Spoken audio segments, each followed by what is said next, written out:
नमस्कार दोस्तों, मैं हिमांशु परियार। जैसा कि अभी कोरोना को आए हुए साल भर हो चुका है और इसी संदर्भ में हम अपने उदयपुर के नगर निगम के सभी वार्ड पार्षद महोदय के बारे में जानते हैं और उनके द्वारा किए गए कार्य और उनके विचारों के बारे में जानेंगे। तो इस समय हम आए उदयपुर क्षेत्र के नीमच माता मंदिर व क्षेत्र के यहाँ पर जानते हैं कि इन पार्षद महोदय का परिचय व इनके द्वारा किए गए कार्य व इनके विचारों के बारे में। चैनल की जनता के माध्यम से सबसे पहले तो आपका परिचय जानना चाहूँगा। आप हमारी चैनल की जनता को अपना पूर्ण परिचय दें। सर्वप्रथम तो मैं आपका बहुत बहुत हार्दिक अभिनंदन करता हूं और उदयपुर जनता को मेरा नमस्कार, प्रणाम और वार्डवासी क्षेत्र को सबको मेरा नमस्कार। जैसा कि सर कोरोना को आए हुए लगभग साल भर हो चुका है, तो उसी के संदर्भ में हम आज वार्तालाप करेंगे और आपसे हम जानना चाहते हैं कि आप अपनी पार्टी के बारे में बताएं तथा अपने वार्ड क्षेत्र के बारे में बताएं कि किस वार्ड से हैं और अपने वार्ड में आपने क्या क्या कार्य किए उनके बारे में हमारी जनता को बताएं। सर्वप्रथम तो मैं नगर निगम उदयपुर वार्ड 1 से पार्षद मुकेश गमेती और मेरा क्षेत्र देवाली, नीमच माता स्कीम और देवमंगरी कच्ची बस्ती है।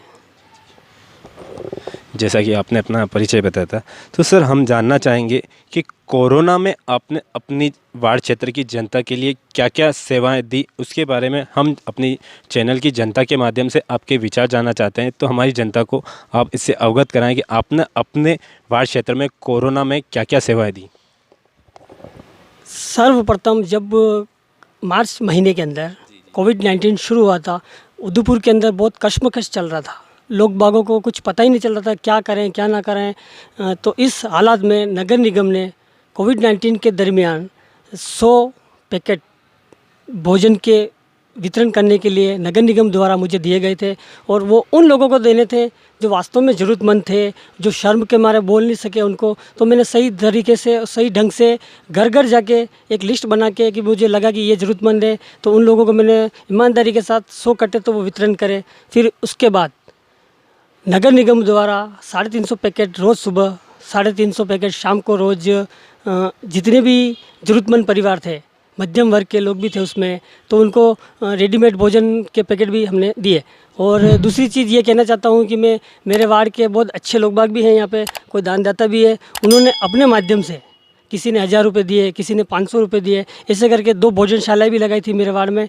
तो उन लोगों का भी मैं बहुत बहुत धन्यवाद देना चाहता हूँ जो उन्होंने ये काम संभाला था उस समय। उन्होंने पर्सनल किसी से 1000 रुपये लिए, किसी से 500 लिए, तो उन्होंने भी इस तरह से भोजन के पैकेट बांटे थे। जैसा कि आपने बताया था कि अपनी क्षेत्र की जनता के लिए आपने कोरोना में कई तरह की सेवाएं उपलब्ध करी थी। मतलब सर हम अपनी जनता के माध्यम से आपसे जानना चाहते हैं कि आपने इसके पहले जब पदभार संभाला था उसके पहले ऐसी क्या क्या सेवाएं दी थी जिसके को देखकर आपको ये पद पार्टी द्वारा और निगम द्वारा आपको जनता द्वारा सौंपा गया था। तो इस पर हमारी जनता को अपना विचार बताएं। आपका जो पहला क्वेश्चन था उसी के दरमियान में वापस से एक वाक्य बोलना चाहता हूँ कि जनता को तो मैंने भोजन वितरण का और सारा काम कर ही था, उसी दरमियान जो अपने जानवर होते हैं, पशु होते हैं, तो नगर निगम द्वारा मैंने टेलीफ़ोन करके पारस जी उप महापौर हैं हमारे, उनको मैंने निवेदन करा कि श्रीमान आप गायों का भी देख लीजिए। तो हमारे गाय के जो हैं वहाँ से चारा वगैरह सब रोज़ कंटेनर आता था और मैं साथ में रह के हर गली हर मोहल्ले में 2 रजगिया के डाली यहाँ रखवाई 2 के वहाँ, और इस तरह से मैंने जानवरों का भी बहुत बहुत ध्यान रखा था उस समय। और अब आपने मेरे से प्रश्न पूछा है कि जनता ने मेरे को प्रतिनिधि किस हिसाब से चुना। तो जब मैं पार्षद नहीं था उस समय से ही, बचपन से ही मुझे नहीं समाज सेवा करने का शौक़ था और आज भी कर रहा हूँ। और बिना पार्षद रहते हुए पद पे भी मैंने कितने ही अपंग लोगों की, कितने ही विधवा औरतों की मैंने पेंशन चालू करवाई थी। और उस दरमियान भी मैं लोगों का एक भी फ़ोन करते कोई कार्यक्रम होता मैं हमेशा जाता, और मैं हमेशा सरल और स्वभाव का रहता हूँ। और ना ही तो मेरा कोई ऑफिस है ना ही कुछ है। अगर मेरे वार्ड का मैं लोकल हूँ तो मैं इधर से उधर घूमता रहता हूँ। अगर मुझे कोई समस्या भी बताते तो मैं उनका तुरंत निवारण करता हूँ। बहुत खूब सर, जैसा कि आपने बताया था कि भूतपूर्व में भी आपने जो पदभार संभाला उसके पहले भी अपने क्षेत्र की जनता के लिए कई कार्य किए, जिसके देखते हुए जनता ने आपको इस पद के लिए चुना। तो सर जानना चाहेंगे कि अब जो आने वाला समय है, आपने क्या योजनाएं बना रखी अपने वार्ड क्षेत्र के लिए, कि हमारे वार्ड को ये बहुत आवश्यक है और मेरे द्वारा ये करना अति आवश्यक है और मैंने इसके लिए प्लान भी बना रखा, तो उसके बारे में हमारी जनता को आप अवगत कराएं। सबसे पहले तो जनता की जो मूलभूत आवश्यकता है उनको मैं पूरी करूंगा। बिजली, पानी, रोड और वह विद्युत की, इन चारों चीज़ों के साथ साथ अब मैंने कोविड-19 के दरमियान एक तो ये चीज़ देखी कि वार्ड के अंदर बहुत से ऐसे ज़रूरतमंद परिवार हैं जिनके राशन कार्ड के ऊपर अभी तक उनको एक बार भी राशन नहीं मिलता है। सबसे पहला मेरा तो यही रहेगा कि मैं उन ज़रूरतमंद परिवारों को राशन दिलाऊं, और दूसरा कि भविष्य में अगर निर्माण के मामले में तो नीमचखेड़ा चौराहे के ऊपर एक बिल्कुल छोटी सी पुल बनी हुई है, तो मैं महापौर साहब से, ज्येष्ठाग साहब से, उप महापौर पारजी भाई साहब से और हमारे शहर के विधायक श्रीमान गुलाबचंद जी कटेरे साहब से भी निवेदन करूंगा कि वो जो नीमचखेड़ा का पुल है उसको थोड़ा सा चौड़ा करा जाए, क्योंकि वहाँ से एक्सीडेंट होने का भी खतरा कम हो जाएगा। और मेरी भी कुछ वार्ड की उपलब्धि रहेगी कि हमारे जो नए पार्षद आए उन्होंने कुछ कार्य किया है। बहुत कुछ सर, आपने बताया कि क्या क्या आपके द्वारा अपने क्षेत्र के लिए आवश्यकताओं के लिए डिमांड की जाएगी। अब सर हम जानना चाहते हैं कि जैसे आप अभी अपने वार्ड के पार्षद महोदय के रूप में भी जाने जाते हैं, तो इसके साथ साथ आप कुछ और सामाजिक गतिविधियों में भी इन्वॉल्व हैं क्या? ये हमारी जनता के माध्यम से पूछना चाहते हैं। बिल्कुल, मैं एक तो सबसे पहले तो मैं पर्यावरण प्रेमी भी हूँ। मैं अभी 2 महीने पहले ही मैंने अपना जो वार्ड का जो खिमच माता का चौराहा है उसको मैंने पर्सनली मेरे बेस पे और हमारे समाज के कुछ लड़कों द्वारा उसका रंग रोहन कराया। उस दीवार के चारों तरफ बाउंड्री पे काम करा, और नीमच माता जो पहाड़ी है उसके अंदर भी मैं वृक्ष लगवाता हूँ। और अभी मेरे भविष्य में प्लान चल रहा है कि जो फतेह सागर का जो नहर जहाँ गिरती है वहाँ पे 4-5 पेड़ लगाने का प्रयास कर रहा हूँ मैं अभी। इनको आए हुए लगभग एक साल बीत चुका है, और आपके अनुसार पहले की सिचुएशन और आज की सिचुएशन में क्या अंतर है? हम अपनी चैनल की जनता के माध्यम से आपके इस संदर्भ में विचार जानना चाहेंगे, तो आप इस पर अपने विचार बताएं। कोविड-19 में जब मार्च महीने से आया था तब जनता बहुत परेशान थी। लोग बागों को लग रहा था कि ये ऐसी भयानक बीमारी क्या आ गई है, कैसे क्या होगा। तो अब थोड़ा नॉर्मल हुआ है, तो जनता ने अब घरों के बाहर भी निकल रही है, काम धंधे भी पकड़ लिए वापस से, और अपना वापस से जो रेगुलर था काम धंधे जाना है, किसी को दुकान पे जाना है, वो सारा वापस से शुरू कर दिया है। मेरा तो सभी वार्ड वासियों से निवेदन यही है कि जो एक भयानक बीमारी थी अब उसकी वैक्सीन भी आ गई है। अब किसी जनता को भी डरने की कोई ज़रूरत नहीं है, क्योंकि बड़े बड़े अधिकारी हैं, जो भी कलेक्टर हैं, हमारे यहाँ के सीआई हैं, एसपी है, सबसे पहले वैक्सीन उन लोगों को लग रही है। तो आप लोगों को, जनता को, और उसमें किसी डरने की जरूरत नहीं। अगर मेरे वार्ड में मान लो अगर वैक्सीन का कार्यक्रम कुछ हुआ तो सर्वप्रथम सबसे पहले वैक्सीन मैं लगवाऊंगा, और जनता को किसी को डरने की और कुछ करने की ज़रूरत नहीं है अब।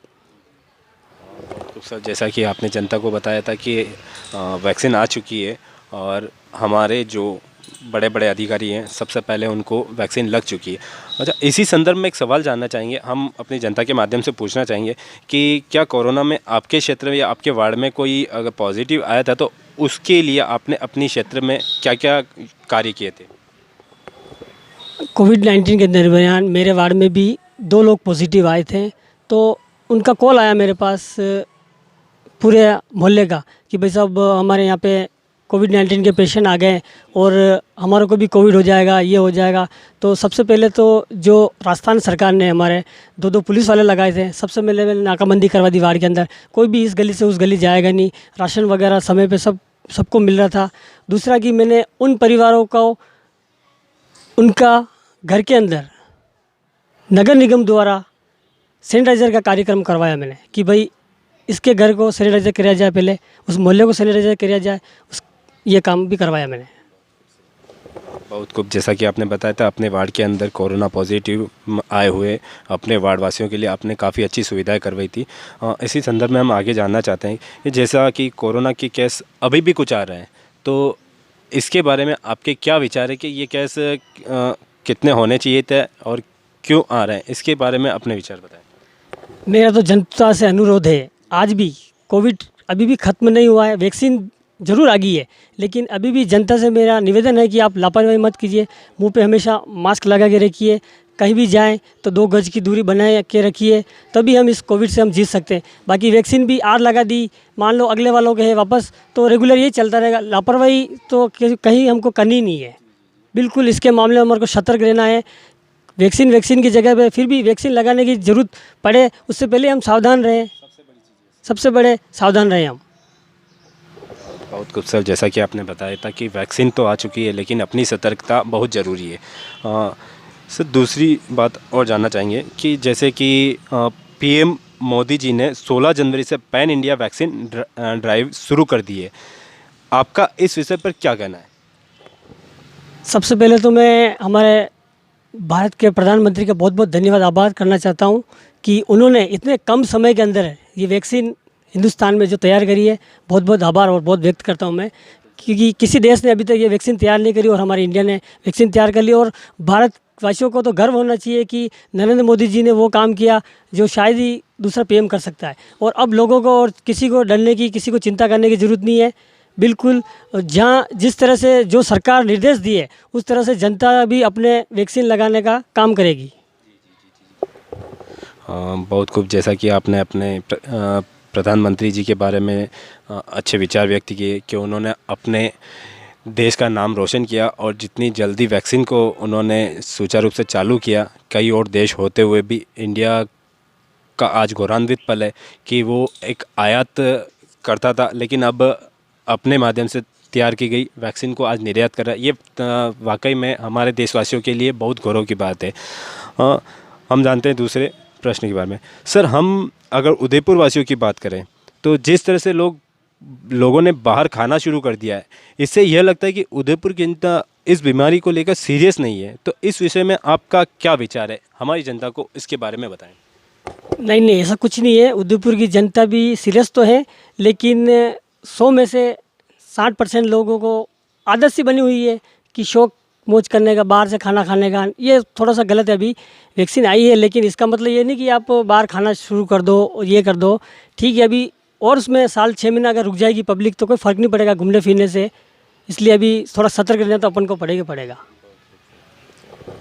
बिल्कुल सर, जैसा कि आपने बताया था कि वैक्सीन तो आ चुकी है, लेकिन सतर्कता बहुत ज़रूरी है। हमारे द्वारा ही सतर्कता हमारी सुरक्षा ही हो सकती है। तो अब जैसा कि हम देख रहे हैं कि कोरोना की वैक्सीन भी आ चुकी है, स्कूल कॉलेज भी खुल चुके हैं, लेकिन अब भी छोटे बच्चे नर्सरी से लेकर 5वीं तक के आज भी स्कूल उनके लिए बंद है। गवर्नमेंट ने परमिशन नहीं दी है। तो आपके अनुसार इसका क्या रीज़न है और क्या अब सभी के लिए स्कूल खुल जाना चाहिए या नहीं?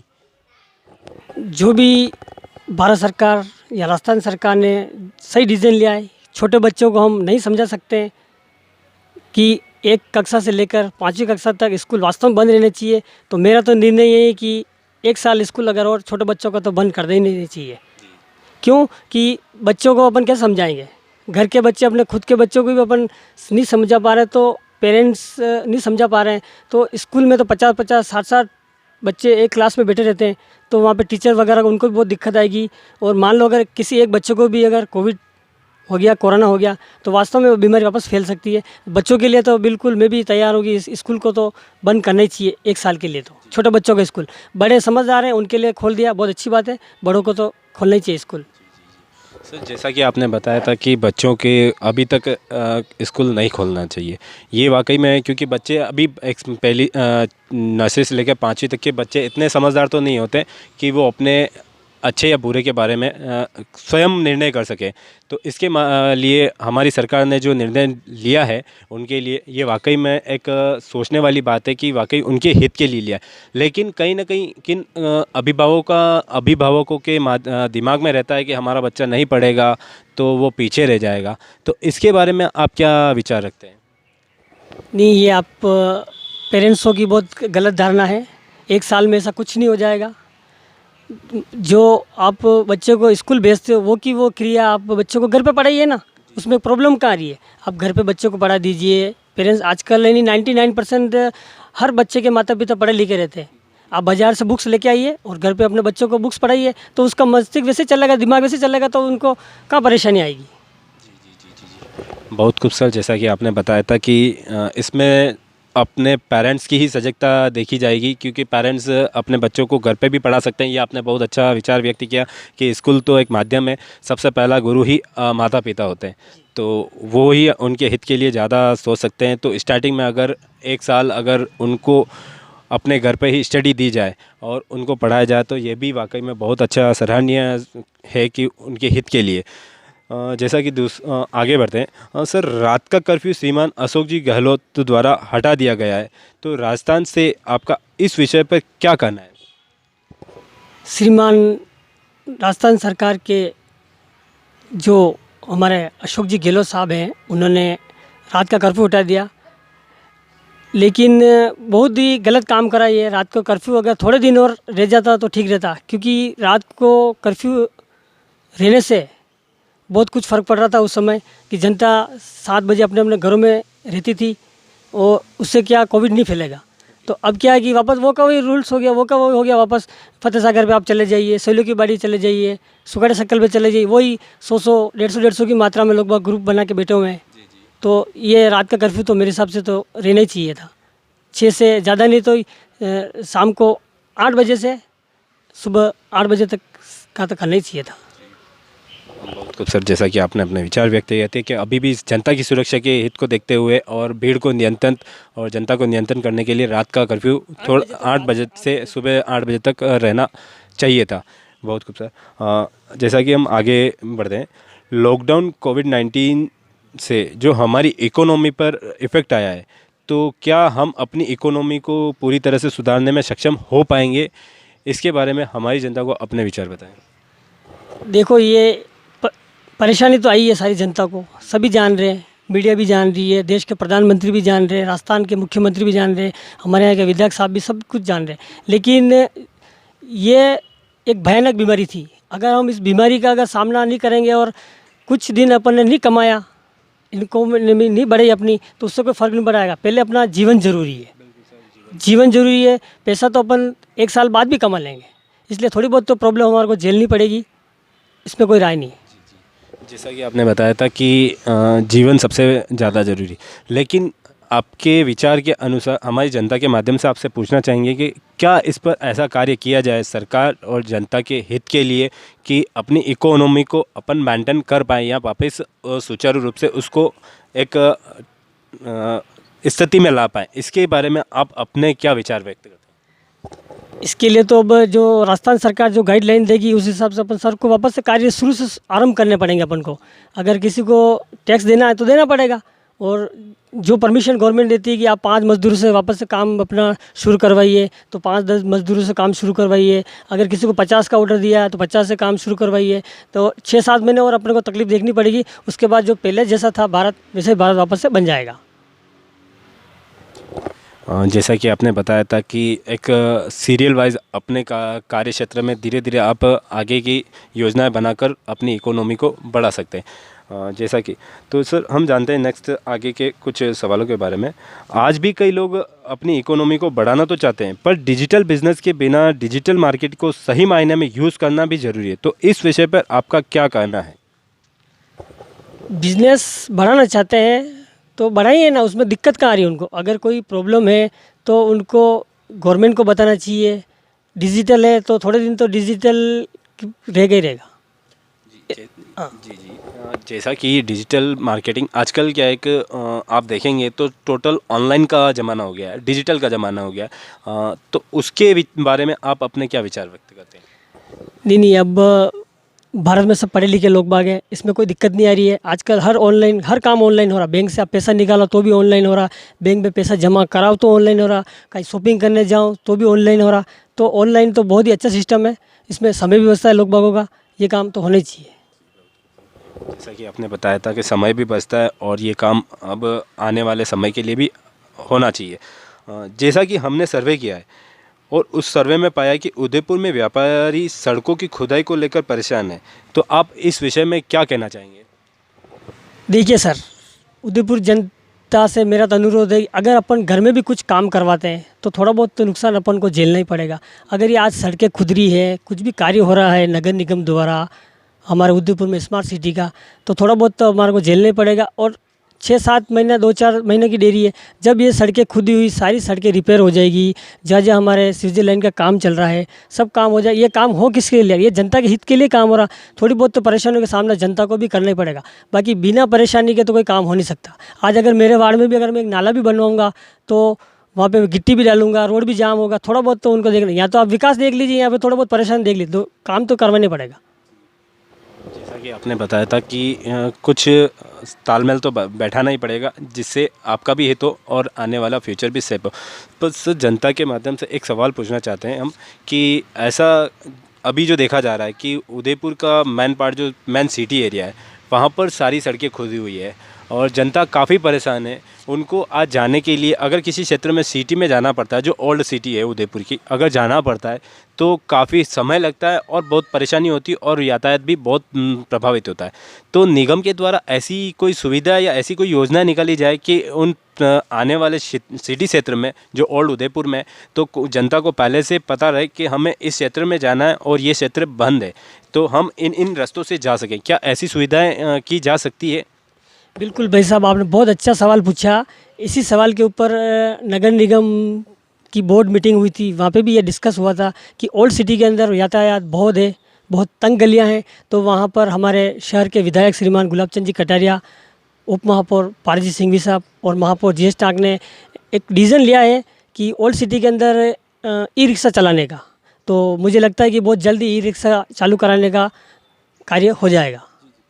जैसा कि आपने बताया था ई रिक्शा, पर यहाँ पर सर बात हो रही कि ऐसा कोई माध्यम हो कि जनता के लिए पहले से सूचना लग जाए कि इस क्षेत्र में खुदाई चल रही है, इस क्षेत्र में स्मार्ट सिटी का कार्य किया जाता है। जैसे कि एक सपोज अपन बात करते हैं कि अगर मुझे मालदा स्टेट में जाना है और मालदा स्टेट से पहले हाथीपोल से लेकर जो एक मामा गणेश जी का रास्ता है वहाँ पर कुछ ऐसा सिंबल लगा दिया जाए या ऐसा कुछ सूचना दे दी जाए कि आपको अगर मालदा स्टेट में जाना है तो यहाँ का ये रास्ता बंद है, आप इस रोड से होते हुए डायरेक्ट वहाँ पे पहुँच जाए आराम से, और जिससे कि जनता भी प्रभावित ना हो, जनता में आने वाले सिटी में भी लोग परेशान ना हो और वहाँ की जनता भी परेशान नहीं।